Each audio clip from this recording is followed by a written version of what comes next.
Hey, Huckster here. Just watched Sister Sunshine's video talking about how atheists had a secret website where they went and got all these questions. One of the questions was about Matthew 24:34. Verily I say unto you, this generation shall not pass until all these things be fulfilled. Most Christians would tell you those things were not fulfilled. People like C.S. Lewis will say that it's the most embarrassing verse in the Bible.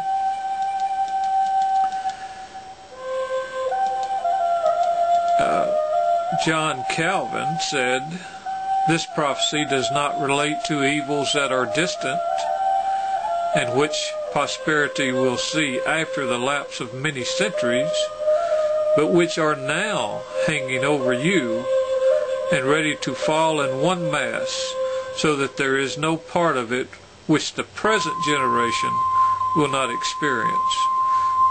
He was talking about the generation that he was living in. If we go back to the year 375, Chrysostom says, but of wars in Jerusalem he is speaking. For it is not surely of those without and everywhere in the world, for what did they care for these? And besides, he would thus say nothing new if he were speaking of calamities in the world at large, which are happening always. For before this were wars and tumults and fightings. But he speaks of the Jewish wars coming upon them at no great distance. For henceforth the Roman arms were a matter of anxiety. Since then these things also were sufficient to confound them. He foretold them all. Therefore he saith, they shall come not by themselves or at once, but with signs.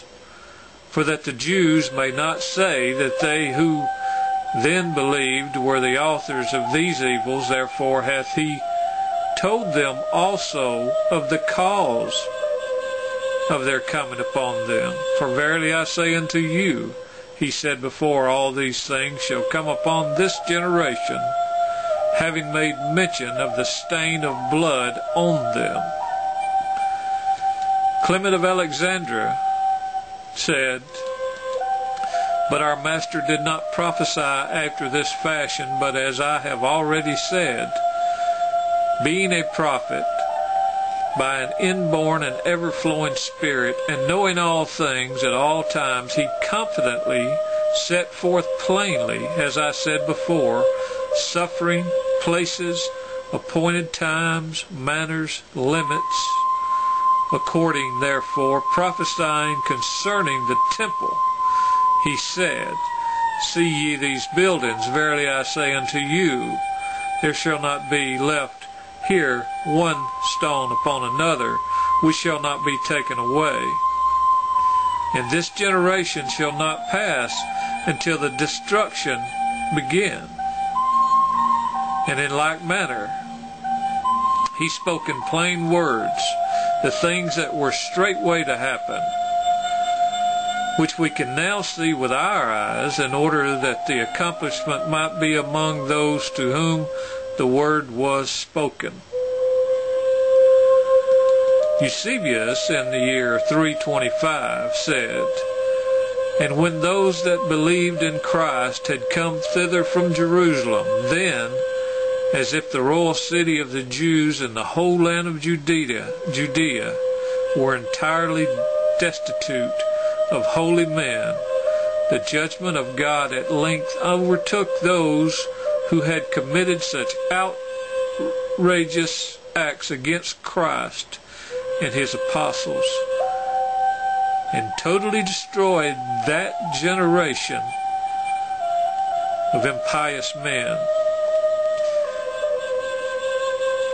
You know, Christians on here say that if you don't believe like they do, that what Jesus spoke, clearly saying it was that generation, clearly given the signs that were to happen, and those signs clearly happened, even going as far as to say some of those standing there would not die before these things happened.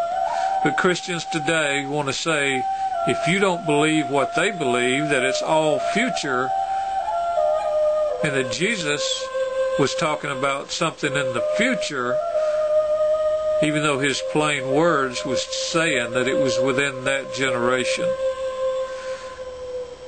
upon those impious men who had blood-stained hands. If we don't believe what these Christians tell us, then they say, we're probably not saved. Shame on you, Christians. Shame. Peace, love, justice, understanding, and music